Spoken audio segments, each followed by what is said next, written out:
ne bi ja rekao da je manja 50%, neće biti ništa manja nego prošle godine.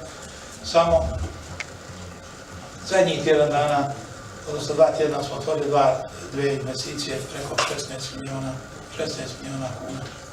Jednu u Brezovici, jednu u Hrvatskom Leskovcu. Preko ste bili svjedoci oni koji ste bili da smo otvorili radove na 13.200 metara kanalizacije u Hrvatskom Leskovcu. Znate ko će napraviti ove godine 13 km i 13.200 metara kanalizacije? Neće cijela Hrvatska. Ali to je to.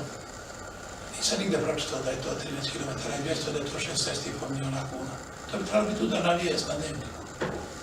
Da malo dignemo sebi libido, da dignemo sebi motiv, da pozitivno dišemo, da ljude vadimo iz apatije, da ljudima usahnemo optimizam jedan polet koji Hrvatskoj treba, sigurnost, da možemo, da hoćemo, da znamo.